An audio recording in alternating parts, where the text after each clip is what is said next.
এই ২৮তম দিনের গণ অবস্থানের সভাপতি মণ্ডলী,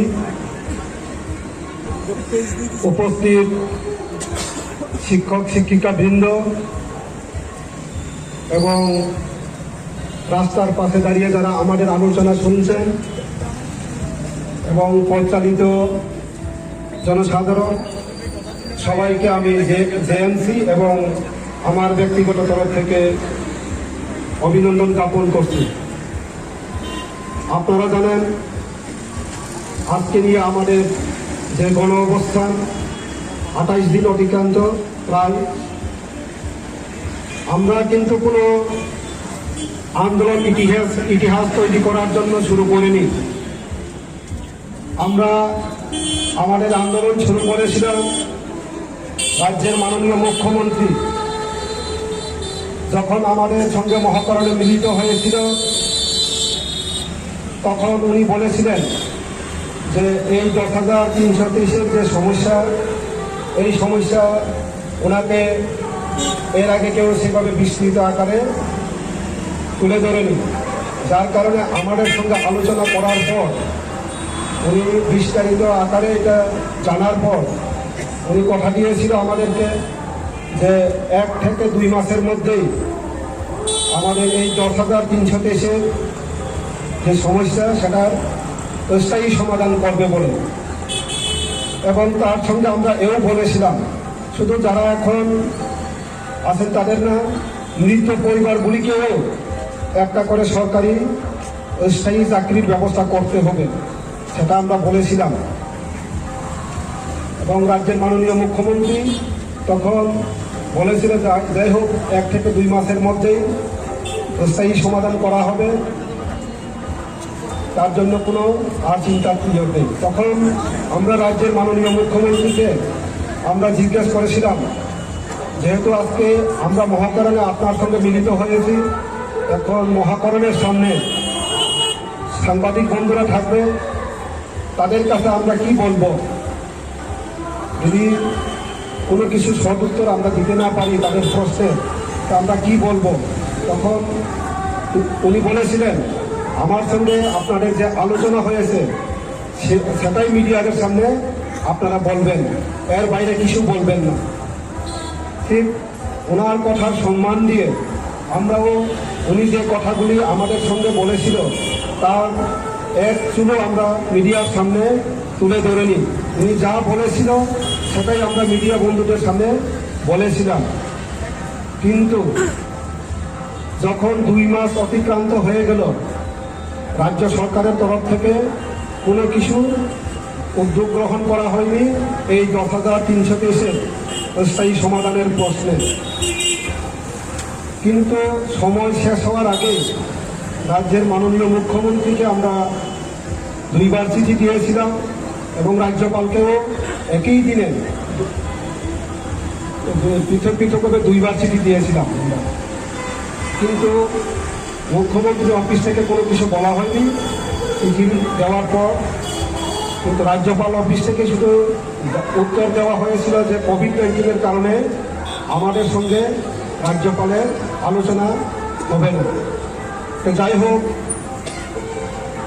এরপরে আমরা 3টা সংগঠন, আমি 3টা সংগঠন না 4টা সংগঠনকে আমরা আহ্বান করেছিলাম, সবাই মিলে আমরা আলোচনায় মাধ্যমে এই ১০,৩২৩-এর সমস্যার কিভাবে সমাধান করা যায়।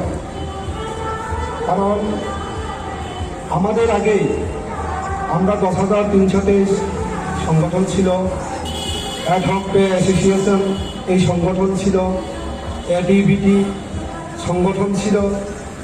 আমরা চেয়েছিলাম এই 4টা সংগঠন, আমরা জাস্টিস ফর 10,323 টিচার্স সহ সবাইকে নিয়ে, যেহেতু আমরা ১০,৩২৩-এরই অংশ, আমরা সবাই একত্রিতভাবে আলোচনার মাধ্যমে আমাদের যে সমস্যা সেটাকে কীভাবে সমাধান করা যায় আমরা চিঠিও দিয়েছিলাম।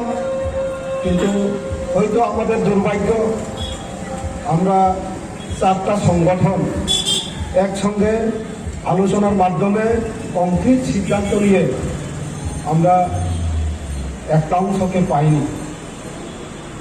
আমি এখনো ওনাদেরকে আহ্বান করব মিডিয়ার মাধ্যমে, যদি কোনো কিছু আমাদের মধ্যে এখনো মিসআন্ডারস্ট্যান্ডিং যদি থেকে থাকে, সেটাকে কিন্তু আমরা আলোচনার মাধ্যমেই 10,323 সমস্যা সমাধানের প্রশ্নে একসঙ্গে যদি আমরা করতে পারি, তাহলে এটা আরও আমাদের পক্ষে সহজ হবে বলে আমি মনে করি। কারণ 10,323 বৃহৎ অংশেই এখন জেএমসির তরফে যে অবস্থান চলছে বা জেএমসির যে দাবি সেটাকে সমর্থন করছে, ক্ষুদ্র একটা অংশ হয়তো বা এখনো আমাদের সঙ্গে নেই, সেটা সত্যি।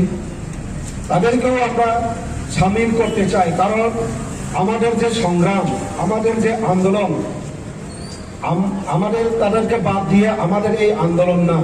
কারণ হলো, যদি আমাদের কোনো ব্যবস্থা হয় তাদেরও হবে, তাহলে এখানে আলোচনার মাধ্যমে আমাদের সঙ্গে যদি মঞ্চে আমাদের দাবিকে সমর্থন করে আন্দোলনে যোগদান করা কোনো অপরাধ না। হয়তো বা কোনো না কোনো জায়গাতে একটা ভুল বুঝাবুঝি ছিল, আমি আহ্বান রাখবো তাদেরকে সব কিছু ভুলে গিয়ে আপনারা আসুন। কারণ আমরা গভর্নমেন্টকে আগামী 6 জানুয়ারি পর্যন্ত একটা ডেডলাইন দিয়ে দিয়েছি।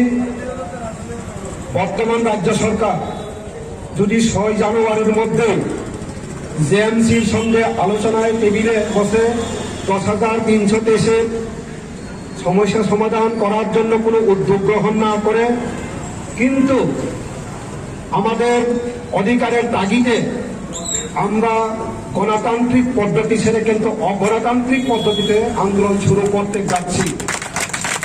তার জন্য আমি বলতে চাই, এই যে যাওয়ার পেছনে 10,323 কোনো দায়ী থাকবে না, তারা সম্পূর্ণভাবে বর্তমান রাজ্য প্রশাসন তার জন্য দায়ী থাকবে। কারণ আমাদেরও ইচ্ছা ছিল না গণতান্ত্রিক পদ্ধতি ছেড়ে অগণতান্ত্রিক পদ্ধতিতে কোনো কিছু করা।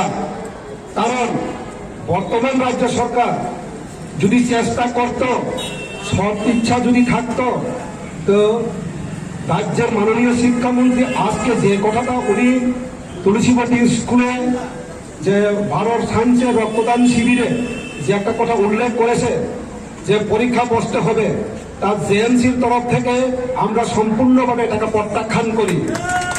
কারণ হলো, আপনি যে মঞ্চে গিয়ে যে কথাটা বলছেন, সেই মঞ্চে যাওয়ার সময় আজকে আপনার ছিল না। কারণ আপনি একটা শিক্ষামন্ত্রী এবং আইনমন্ত্রী হিসাবে আপনার জানার কথা ছিল যে এই ভারত সায়েন্সের এখনো কিন্তু কেসের কোনো সমস্যার সমাধান হয়নি। আপনি বেআইনিভাবে এখানে গিয়ে এই কথাটা বলছেন, আমি বলবো।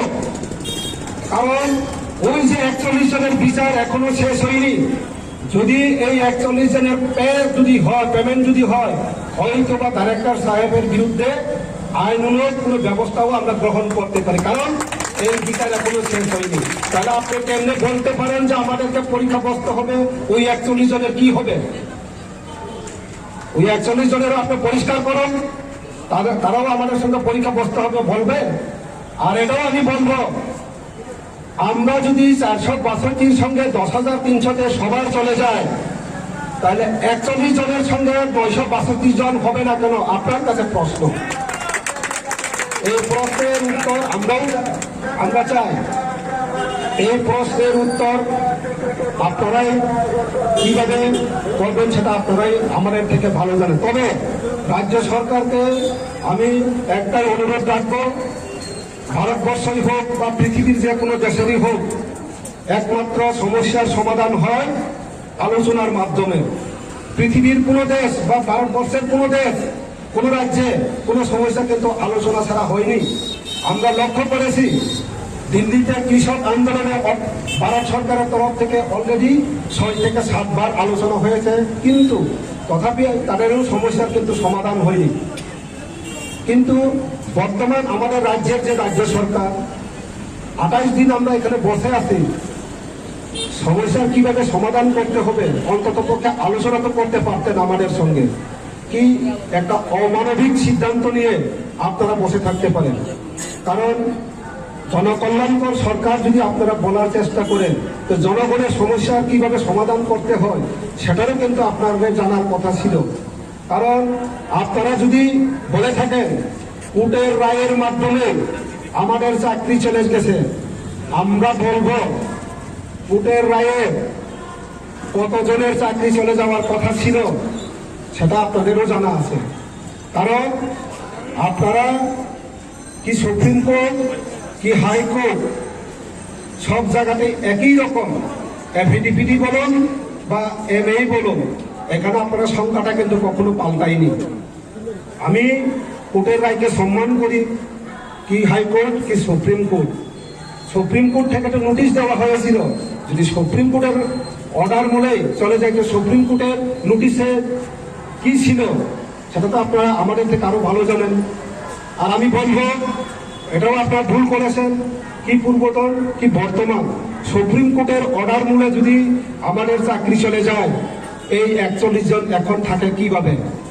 সেটাও তো অর্ডারের মধ্যে ছিল 4 জন, এবং বাকি যে 37 জন তারা তো ডাইরেক্ট পিটিশনার ছিল, আর বাকি 4 জন তারা রেসপন্ডেন্ট, প্রাইভেট রেসপন্ডেন্ট। আমরা তো না পিটিশনার না প্রাইভেট রেসপন্ডেন্ট। তো কোন জায়গাতে আমাদের চাকরি চলে গেল সুপ্রিম কোর্টের রায়ের মূলে? এটা তো আপনারা পরিষ্কার করে বলেননি। আমরা মহাকরণে যখন রাজ্যের মাননীয় মুখ্যমন্ত্রীর সঙ্গে আলোচনা করেছিলাম, তখন যেমন আমাদের দাবি সনদ ছিল সেরকম প্রপোজালও ছিল। আমরা তো বলেছিলাম 10,323 সবার একসঙ্গে, মানে 10 জিডিপিডিটি এবং 13 ইউজিটি এটার প্রক্রিয়া একসঙ্গে হয়েছিল, এবং আপনারা টার্মিনেশন এক লগে করেছেন, এটাও ইলিগ্যাল। এখন একসঙ্গেই আপনারা চাকরি দিতে হবে। কারণ হলো যে রায় মূলে আপনারা বলছেন সেখানে কোনোখানে কারোর নাম উল্লেখ নেই। তাই আমরা অপশন এতে বলেছিলাম 127 প্যারা অনুসারে যাদেরকে অবজার্ভ করা যায় সেই অনুসারে করুন, এবং বাকি যারা থাকবে তাদেরকে আপনারা ওই এডুকেশন ডিপার্টমেন্টে 12,000 ফুট যে তৈরি করা হয়েছিল সেইখানে অবজার্ভ করুন। আমরা তো দুটো কথাই বলেছিলাম।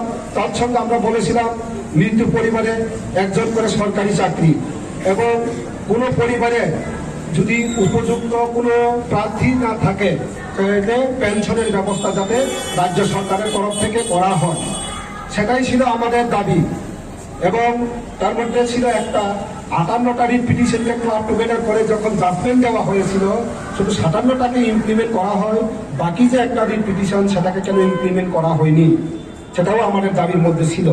কিন্তু তা করা সত্ত্বেও এখনো পর্যন্ত আমাদের সঙ্গে কোনো আলোচনায় করেননি। তাই আমরা চাইছি এই কয়েকদিনে প্রত্যেক 10,323 যাতে আর বাড়িতে বসে না থাকে, আমাদের এই ধর্ণা মঞ্চে উপস্থিত থেকে আমাদের দাবি আদায়ের সাপেক্ষে যাতে আমাদের সঙ্গে সহমত পোষণ করে আন্দোলনে অংশগ্রহণ করে। তাই বলছি কেউ যাতে এই 10,323 সমস্যা সমাধানের করার জন্য কোনো সংগঠন বা যেই কোনো করে থাকে, আসুন আপনারা আমাদের সঙ্গে আসুন, এই অন্তিম লগ্নে আমাদের সঙ্গে সাহায্য করে বা আলোচনার মাধ্যমে যা কিছুই ভুল ছিল এইগুলিকে আমরা ভুলে দিয়ে নতুনভাবে যাতে আমরা সবাইকে একসঙ্গে নিয়ে আন্দোলন করতে পারি, এবং যে আন্দোলন এই 10,323 স্থায়ী সমাধান করবে সেই রকম আন্দোলনই আমরা শুরু করব। তার জন্য আমি জেএমসির পক্ষ থেকে যারা এখনো আমাদের সঙ্গে অংশগ্রহণ করেনি তাদের কাছে আমার আহ্বান থাকবো, আপনারা এই 3-4 দিনে আমাদের সঙ্গে উপস্থিত হন এবং 10,323 স্থায়ী সমাধানের জন্য আমাদের সঙ্গে অংশগ্রহণ করুন।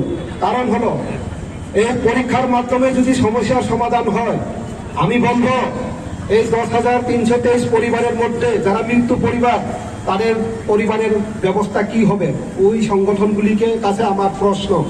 আর একটা, গতকালকে বিলুনিয়ার উত্তম ত্রিপুরা যিনি ব্যাংক ঋণের কারণে আত্মহত্যা করতে বাধ্য হলো, কি কারণ? সরকারের উদাসীন মনোভাবের জন্যই সেটা করতে বাধ্য হলো, কারণ একদিকে ঋণের বোঝা, আর একটা হলো পরিবার প্রতিপালন। এবং স্বাধীন ভারতে এটাই প্রথম উদয়, বা ব্রিটিশ শাসনেও সতীদাহ প্রথা আমাদের ভারতবর্ষে ছিল না, বা ভারতীয় উপমহাদেশে সেটা ছিল না। আমরা গতকালকে সেটা লক্ষ্য করতে পারলাম এই আমাদের ত্রিপুরা রাজ্যে।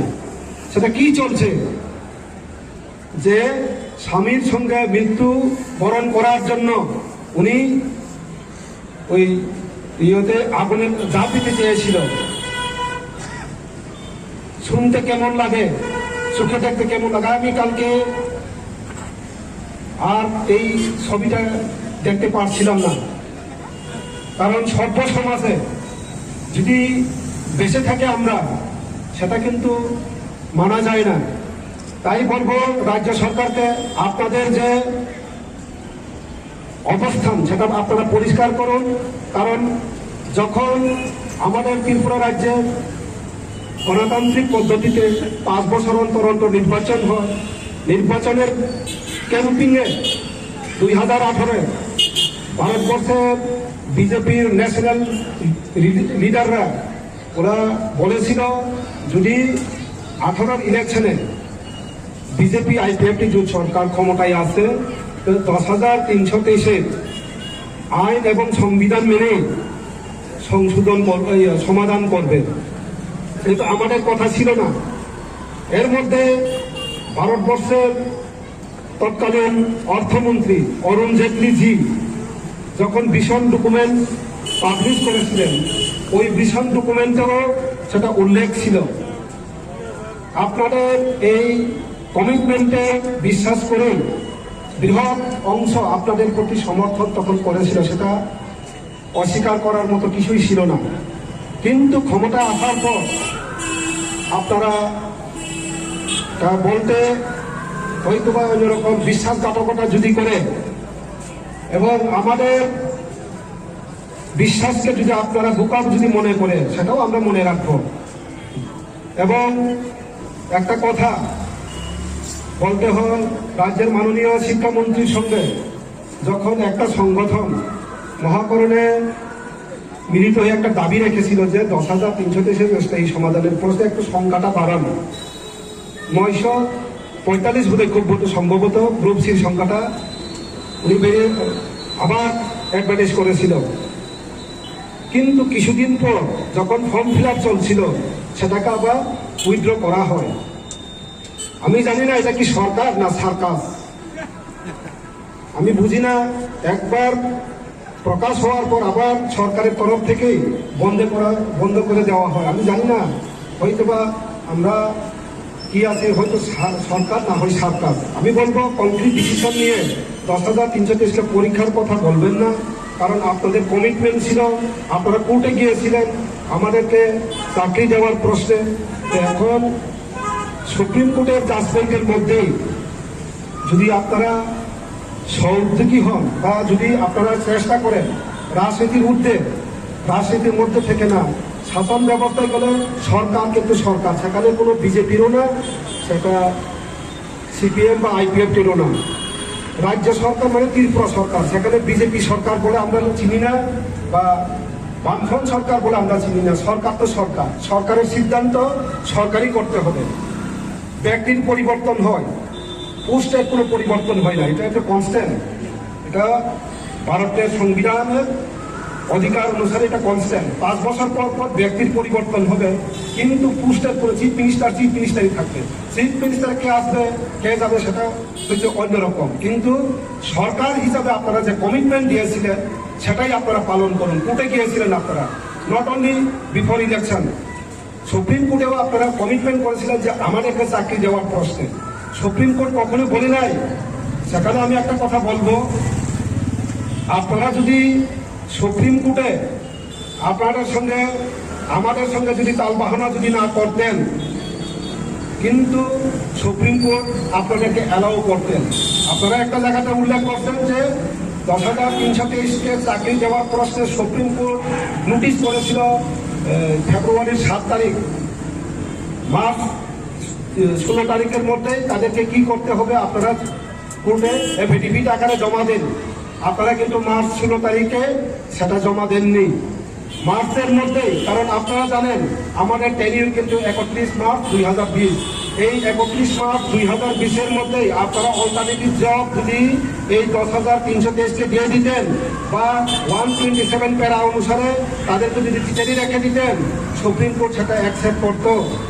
সুপ্রিম কোর্ট আপনারা যেহেতু মার্চের 31 তারিখের পরে জুলাই 22 তারিখ আপনারা এফিডেভিট জমা দিয়েছিলেন এবং ওই এমএও মার্চের পরে আপনারা জমা দিয়েছিলেন, যার কারণে যেহেতু টেনিউর শেষ সুপ্রিম কোর্ট অ্যাকসেপ্ট করেন। আমরা আইনও জানি, আমরা আইন জানি না এমনটা না।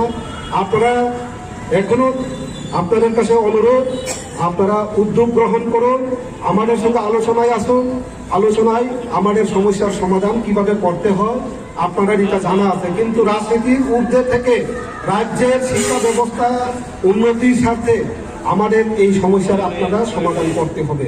কারণ এখানে জনজাতি অংশের যারা জেনারেশনের ফার্স্ট সরকারি কর্মচারী এইরকম প্রায় 2,000-এর উপরে এবং টোটাল মিলে আমরা 3,300।